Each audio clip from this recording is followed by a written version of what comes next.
कोई भी अच्छे शेयर के अंदर कुछ अच्छी न्यूज़ आना, बैड न्यूज़ आना, आपके सफ़र की सीमा के अंदर वो चीज़ें आती हैं। मान लो अगर आप रिकॉर्ड डेट होती है उस तक आपके पास शेयर होने चाहिए, तब आप उन चीज़ों का फ़ायदा उठा सकते हैं जो शेयर आपके पास है। लगाकर कल अमीर बनने वाले सपने जो होते हैं, जो लोग कुछ दिखा देते हैं, बस वो हमें पनपने नहीं देते। देखो सर, ये नहीं कि कोई व्यक्ति आज गरीब है तो कल वो अमीर नहीं होगा। ये जितने भी बड़े बड़े उद्योगपति हैं, कभी इनकी हिस्ट्री उठाकर देखना सर। कंपनी जब होती है अपना, चाहे वो राइट इशू बताए, चाहे अपना OFS बताए, चाहे अपना डिविडेंड बताए, चाहे अपना बोनस बताए, चाहे अपना स्प्लिट बताए, अगर आपको शेयर बाजार का व्यापार करना है, बढ़ना है, तो आपको किसी की बातों में नहीं आना है और हमेशा अपने ऊपर ध्यान देना है। चीज़ों के साथ हम फंस जाते हैं। मैंने आपको हर बार 100 बार ना बता दिया होगा कि भैया सबसे पहले वीडियो बनाने की वाले की मंशा, उसके हिसाब किताब आपको समझने पड़ेंगे।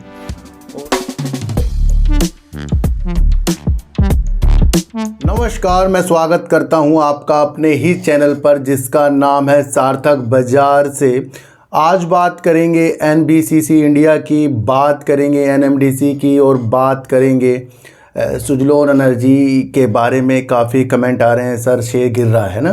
देखेंगे भैया क्या नेगेटिव है क्या पॉजिटिव है, उसके बारे में हम आज हम समझेंगे। इन समझने से पहले मैंने कल आपके लिए जो शुगर सेक्टर और वहाँ से उत्पन्न हुई चीज़ एथेनॉल, उसके ऊपर, उसका फ्यूचर, उसके ऊपर जो वर्क हो रहे हैं और क्या सरकार पेट्रोल डीजल को कम करने के लिए किन किन चीज़ों का सहारा लेगी, वो नवकरणीय ऊर्जा का सहारा है, RE का ना, रिन्यूएबल एनर्जी का, और साथ साथ वहाँ पर एथेनॉल से वाहन चलने वाली चीज़ों के बारे में डिटेल वीडियो बनाई है। देखो सर, सबने जो इस न्यूज़ को कवर किया है, न्यूज़ छोटी सी है कि भैया शुगर सेक्टर के अंदर जो तेज़ी की संभावना देखने को मिली वो ये है कि सरकार ने जो एथेनॉल पर प्रतिबंध लगाया था, गन्ने से जो बनते थे, उसको हटा दिया है। ये छोटी सी न्यूज़ थी और ये काफ़ी लोगों ने इसको अलग अलग ढंग से आपको समझा दिया होगा। मैंने आपको ये भी समझा दिया, और नितिन गडकरी जी की संभावनाएं, देश की संभावनाएं, क्या क्या उसके साथ होने वाला है, मैंने उस चीज़ों को आपको समझाया है ना। तो हमारे अलग अलग ढंग हैं और वो ढंग होते हैं हमें सिर्फ समझाने के उद्देश्य से। लेकिन कभी कभी आपने देखा होगा कि कुछ शेयरों के अंदर कुछ लोग इस तरीके से जो वीडियो बना देते हैं, जैसे काफ़ी पेनी स्टॉक भी आपने देखे होंगे, ऊपर की तरफ बनाते होंगे, फिर वो शेयर नीचे की तरफ टहलते होंगे ना। वहाँ पर क्या होता है, वहाँ पर विशेष तौर पर ट्रैप की चीज़ों के साथ हम फंस जाते हैं। मैंने आपको हर बार 100 बार ना बता दिया होगा कि भैया सबसे पहले वीडियो बनाने की वाले की मंशा, उसके हिसाब किताब आपको समझने पड़ेंगे, और अगर जब तक कि आपने उन चीज़ों को नहीं समझा तब तक के कुछ भी नहीं मिलेगा। कुछ लोग कम पैसों से करोड़पति बनने के सपने, 1 लाख लगा के इतने बनने के सपने, वो चीज़ें जो बताकर हमें चले जाते हैं, हम सिर्फ उस पर ध्यान देते हैं, बल्कि ये नहीं देते कि उसके लिए कितना त्याग करना पड़ेगा, अपनी आदतों में सुधार करना पड़ेगा, चीज़ों से बचना पड़ेगा, कुछ चीज़ जो हमें फंसा सकती है उस लालच को त्यागना पड़ेगा। तो वो सारी चीज़ें उसके अंदर सम्मिलित हो जाती है। पर हमें आज लगाकर कल अमीर बनने वाले सपने जो होते हैं, जो लोग कुछ दिखा देते हैं, बस वो हमें पनपने नहीं देते। देखो सर, ये नहीं कि कोई व्यक्ति आज गरीब है तो कल वो अमीर नहीं होगा। ये जितने भी बड़े बड़े उद्योगपति हैं, कभी इनकी हिस्ट्री उठाकर देखना सर।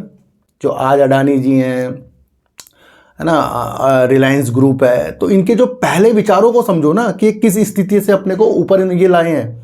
मेहनत करिए और उसके साथ साथ कैलकुलेशंस करिए, और वो कैलकुलेशन होती है सिर्फ अपने व्यापार की तरफ देखना, उसको बढ़ाना और किसी की भी बातों में ना आना। इसलिए अगर आपको शेयर बाजार का व्यापार करना है, बढ़ना है, तो आपको किसी की बातों में नहीं आना है और हमेशा अपने ऊपर ध्यान देना है। और जो व्यक्ति अपने ऊपर ध्यान देकर आगे की तरफ बढ़ेगा, अपने पोर्टफोलियो में इंक्रीज करेगा, अच्छी अच्छी चीज़ों को बढ़ाएगा, वो हमेशा लाजमी अच्छा होता जाएगा, है ना। तो ये इसलिए उद्देश्य से बता रहा हूँ, कुछ चीज़ें हमें लंबे समय के लिए भी रखनी चाहिए, है ना। अच्छा, जिन लोगों के पास दूसरा डीमैट अकाउंट नहीं है, वो मेरे लिंक से डीमैट अकाउंट खोल सकते हैं, लिंक डिस्क्रिप्शन में है। दूसरा एक चीज़ मैं आपको और बता दूं कि जैसे बीच बीच में किन्हीं शेयरों के ऊपर अच्छी न्यूज़ आ जाती है, किन्हीं शेयरों के ऊपर बैड न्यूज़ आ जाती है, उन हालातों से हम अपने में विचलित चीज़ें कर लेते हैं। कोई भी अच्छे शेयर के अंदर कुछ अच्छी न्यूज़ आना, बैड न्यूज़ आना, आपके सफ़र की सीमा के अंदर वो चीज़ें आती हैं। मान लो अगर आप किसी बस में सवार होके आप अपने घर से फिर बस स्टेशन जाते हो, वहाँ से आप लंबी दूरी तय करते हो जो आपका 2 घंटे, 5 घंटे, 6 घंटे का सफ़र होता है और 10 घंटे तक वो गाड़ी चलती है मतलब, और लास्ट स्टॉपेज जो होता है वहाँ पर उस गाड़ी को रुकना है। आपका सफ़र कहाँ तक का है ये डिसाइड करने वाले और बैठने वाले, समझने वाले सिर्फ आप हो। दूसरा आपको सफ़र तय नहीं करवाएगा। कभी कभी आपने देखा ना, आप ट्रेन में चढ़े, भाई जनरल डब्बे में चढ़ गए और आपके पास सीट नहीं है और आप देखते हो भैया कोई आपको बिठाए, कोई बिठाए, आप इधर गए किसने नहीं बिठाया, उधर गए किसने नहीं बिठाया, पर कुछ अच्छे लोग मिल जाते हैं, भैया बैठ जाओ यहीं पर ही बैठ जाओ, जगह है।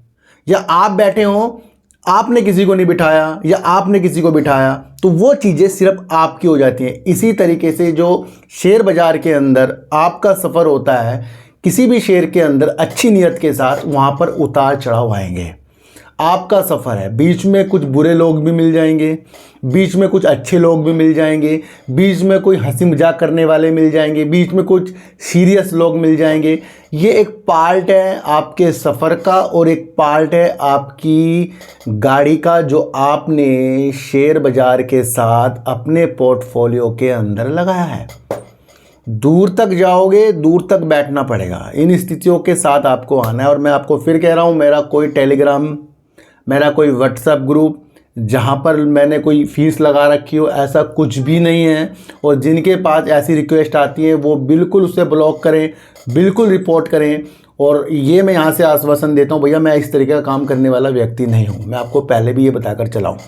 तो सफ़र आपका है और सफ़र के साथ साथ चलना आपको है, हर एक मोड़ पर समझना आपको है, पर काम जो है आपको अपने आप करना है। तो इस नियत से शेयर बाज़ार के अंदर आप वर्क कीजिए कि आपको समझाने वाले लाखों हैं, पर उन लाखों के अंदर विचारों की जो अच्छी चीज़ें होती हैं वो कहाँ से आपको मिल रही है और वो कुछ किस तरीके से आपको वो अच्छा करके जा रही है।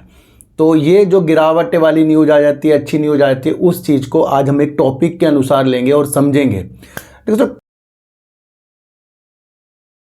कोई भी कंपनी जब होती है अपना, चाहे वो राइट इशू बताए, चाहे अपना ओएफएस बताए, चाहे अपना डिविडेंड बताए, चाहे अपना बोनस बताए, चाहे अपना स्प्लिट बताए, वो समय से पहले बताती है ताकि लोग उसके अंदर इन्वेस्टमेंट करें।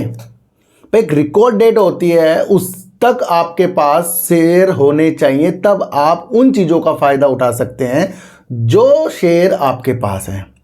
अभी हाल ही में आपको एनबीसीसी पर मैंने जो आज ये तीसरी वीडियो है मेरी, वहाँ पर मैंने एक चीज़ समझाई कि अगर आपने जो एनबीसीसी वर्क कर रहा है उस चीज़ को समझ लिया, ये सफ़र आपका है। और बीच में अच्छी न्यूज़, बीच में बैड न्यूज़, वो सफ़र को आपको जानना है। जहाँ इसी न्यूज़ से मैं आपको फिर बता रहा हूँ 18% तक के शेयर की अंदर जो उछाल आए थे, पर दूसरे ही पल यानी कि आपको फ्राइडे के दिन यही शेयर आपको 8 रुपये तक भी नीचे गिरते हुए देखने को मिला। कल इनकी जो एक मीटिंग थी उसके अंदर इन्होंने बोनस शेयर के बारे में बताया और ये बता दिया कि इन्होंने जिनके पास 2 शेयर होंगे उनको 1 शेयर मिलेंगे।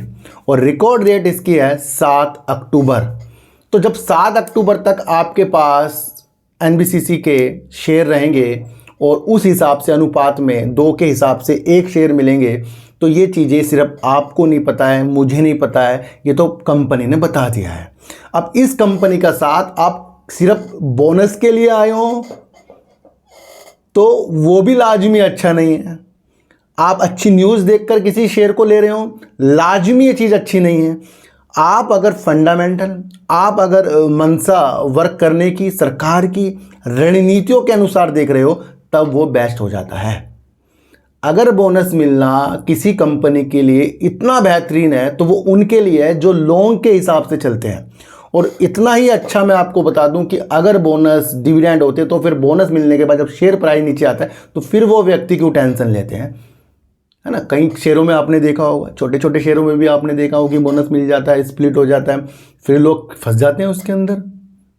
पर जिसकी मंशा लंबे समय की होगी और वो काम को मजबूती की तरफ होगी, तो भैया एनबीसीसी शेयर एक अच्छी कंपनी है जहां पर आवासीय, वाणिज्यिक, पुनर्विकास, परामर्श, रियल एस्टेट, कई सेक्टर में यानी 3 खंडों में कंपनी वर्क करती है, देश विदेश में वर्क करती है।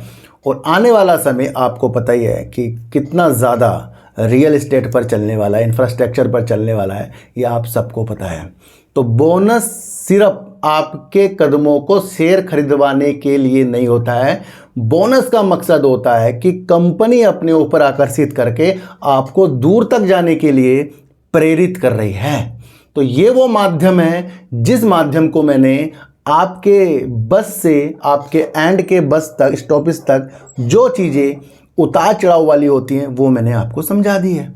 तो आज से आपको उज्ज्वलता के साथ डिविडेंड, उज्ज्वलता के साथ बोनस, शॉर्ट टर्म के साथ कह रहा हूँ मैं, सिर्फ लॉन्ग टर्म के लिए तो ये सारी चीज़ें अच्छी हैं भाई, स्प्लिट होना, बोनस, ओएफ, ये सारी चीज़ अच्छी होती हैं भैया। डिविडेंड अभी एक कंपनी ने करीब 100 का दिया, शायद 100 रुपये से ऊपर दिया था। वो एक हेल्थ केयर की कंपनी थी, फार्मा की कंपनी थी शायद, वो है ना, कुछ ऐसी कुछ कंपनी थी। तो वहाँ पर भी लोग उस डिविडेंड के लेने के बाद जब शेयर प्राइस नीचे आया तो टेंशन ले ली।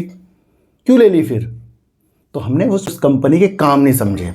और अधिकतर मैंने देखा है कोई भी व्यक्ति अपने को तभी फंसाता है जब वो उन स्थितियों को नहीं भांपता। तो आपका क्या मकसद है डिविडेंड लेने का, क्या मकसद है ओएफएस लेने का, क्या मकसद है आपको बोनस लेने का, ये आज लिख देना। लॉन्ग का विषय बनाओगे तो ये सारी चीज़ें जो भी हमारे सामने ऑप्शन है ये बेस्ट है। पर इस बेस्ट चीज़ को ही समझने की गतिविधियां मैं आपको समझा रहा हूं, वो आपको समझकर चलना पड़ेगा। आज मैंने एनबीसीसी के बोनस के ऊपर एक पॉजिटिव संकेत लंबे समय के लिए दिए हैं, वो चीज़ें समझना है, क्योंकि यही चीज़ें पॉजिटिव संकेत को आपको शॉर्ट टर्म पे डालकर चला जाएगा ना, आपको बताकर चल जाएगा ये हो जाएगा, वो हो जाएगा, ये हो जाएगा, वो हो जाएगा। तो 7 अक्टूबर इसकी रिकॉर्ड डेट है। तो तरीके होते हैं भैया, मैं आपको फिर बता रहा हूँ कि हम हैं गरीब, हमारे सामने कोई अच्छी चीज़ बता दे और वो इस तरीके से बता दे कि डिविडेंड मिल गया, ये मिल गया, और हम सोच रहे हैं हमें तो अमीर बनना है ना। भैया गरीब आदमी भी शॉर्ट टर्म से अमीर नहीं बन सकता, ये ध्यान रख लेना, ये चीज़ें समझो।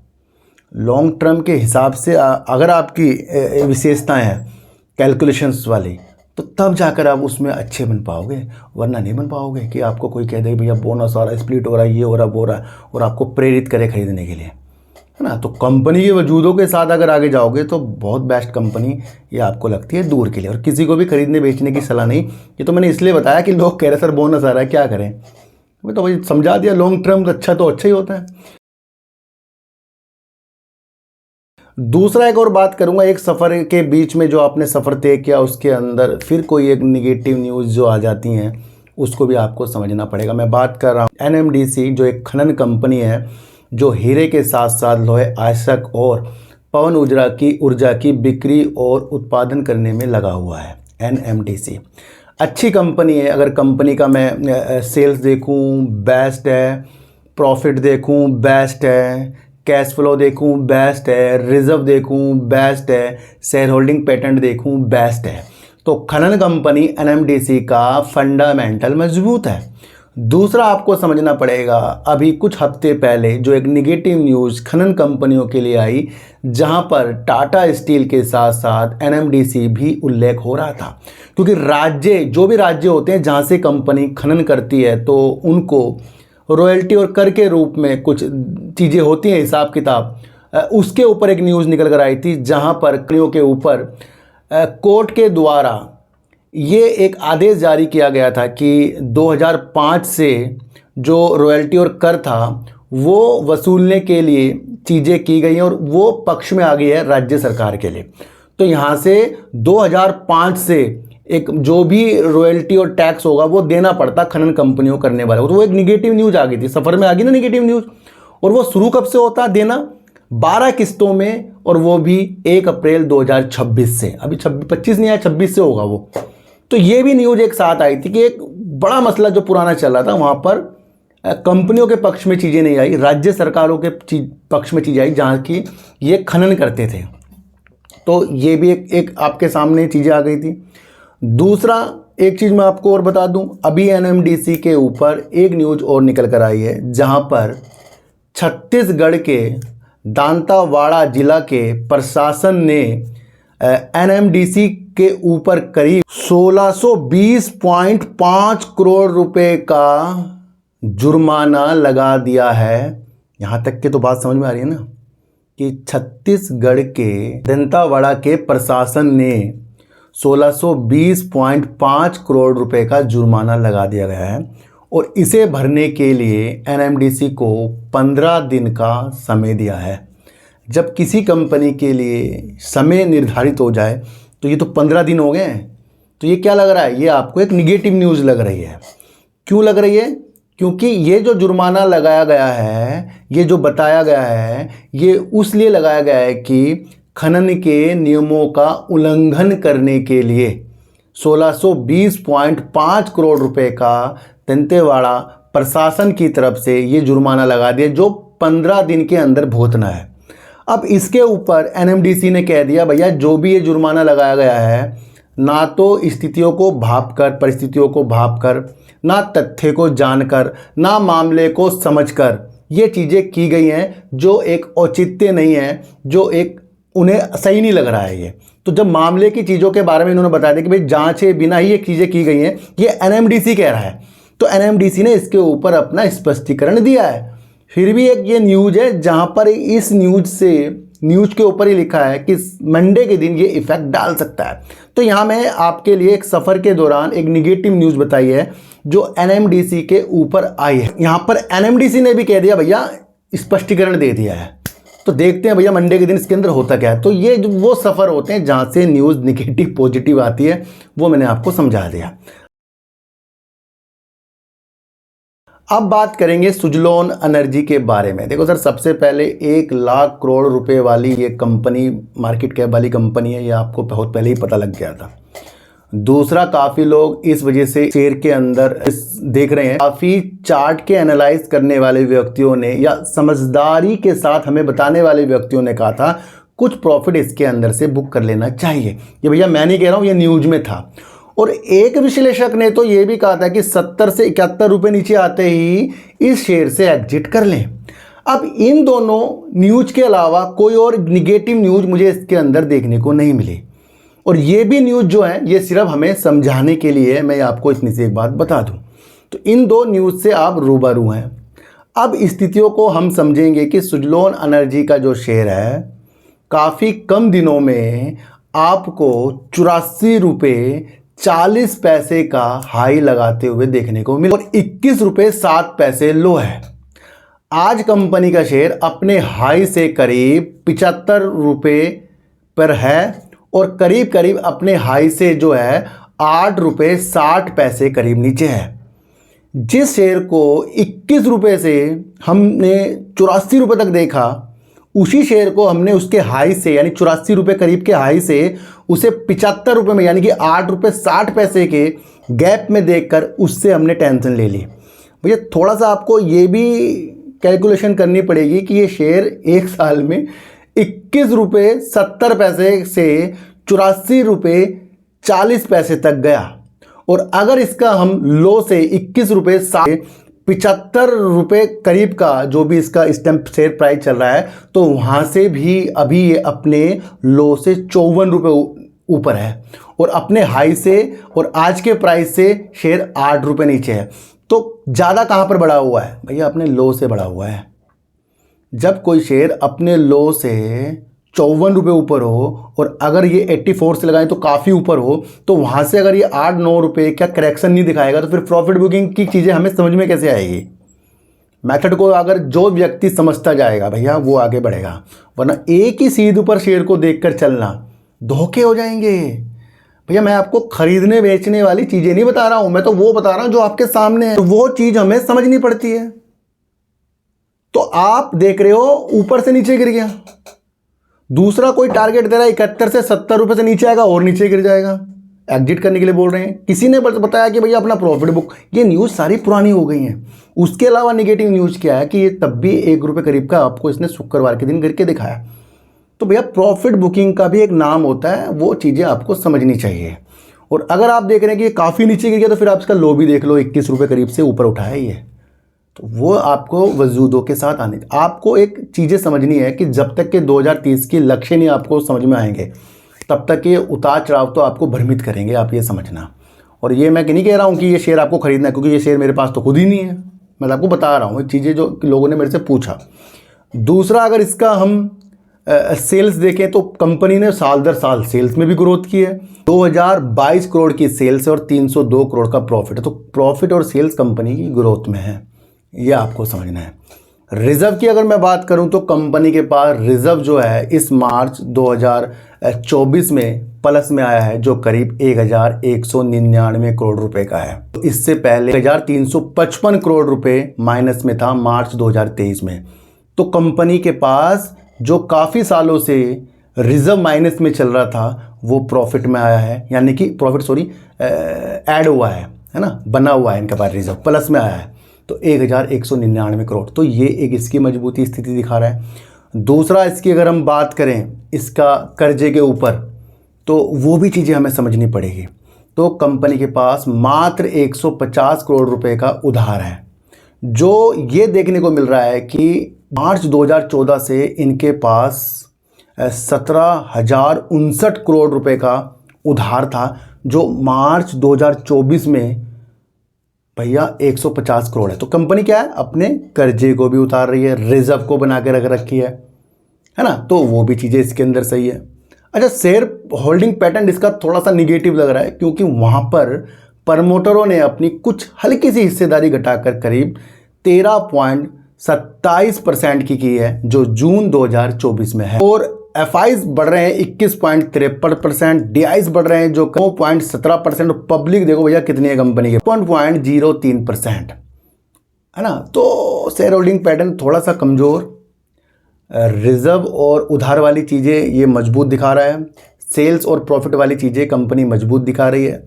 शेयर क्यों गिर रहा है उसके बारे में तो भैया कोई भी एनालाइज नहीं कर सकता। शेयर क्यों भाग रहा है उसके बारे में भी कोई भी आपको नहीं बता सकता कि कल क्या होगा, परसों क्या होगा, क्यों होगा। बस एक चीज़ होती है जिसको हमें समझना होता है ना। तो हमने ऊपर से नीचे गिरते हुए चीज़ों के बारे में आज समझा कि भैया 84 से अगर 75 आया तो करीब 8 रुपये करीब का ये गिरा है, और अगर हम 21 से इसे 75 तक देखें तो ये 54 रुपये तक बढ़ा है। तो अभी भी हमें वो चीज़ें समझ में नहीं आ रही है जिस वजूद के साथ हमें चीज़ों को समझना चाहिए। और रिन्यूएबल एनर्जी अगर आप समझते हो तो ये दूर के लक्ष्य हैं भाई, आस पड़ोस के लक्ष्य नहीं है।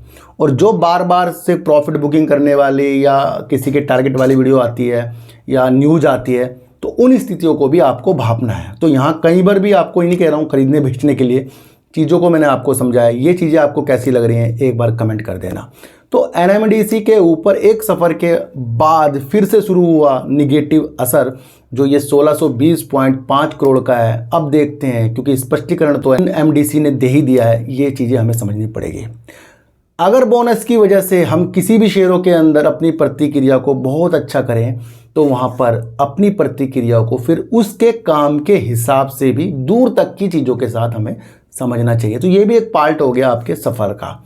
तो आज सफ़र की चीज़ें आपको कैसी लगी सर, एक बार मुझे बता देना। और कल की शुगर और एथनॉल पर वीडियो जिसने नहीं देखी कृपया वो देख लेना, वहाँ से आपको वो आइडिया हो जाएंगे कि भैया एथनॉल क्या चीज़ है, चीनी क्या चीज़ है, उसको आपको समझना है। ये नहीं समझना कि कंपनी क्या चीज़ है, भैया चीज़ें समझो, सेक्टर क्या चीज़ है। तो आज की वीडियो मुझे लगता है आपको समझ में आई होगी, और जिनको समझ में आई कृपया कमेंट कर देना। और आजकल मैं जो कमेंट के आपको पता है क्यों नहीं जवाब दे रहा हूँ, वो आप बीती पुरानी वीडियो देख लेना, है ना। उस चीज़ को अगर आप समझेंगे तो आगे तक जाएंगे। और किसी को भी किसी भी शेयर के ऊपर खरीदने बेचने की चीज़ें नहीं है, अपडेट थी, अपडेट मैंने आपको दे दी है। तो सर चीटी को हटा दीजिए, गाय को रोटी दीजिए, और अपने बच्चों को ज़्यादा से ज़्यादा प्यार कीजिए, क्योंकि बच्चे ही आपकी मासूमियत से किस्मत पलटेंगे। तो फिर मिलेंगे आपसे नई वीडियो के साथ, जब तक के लिए नमस्कार।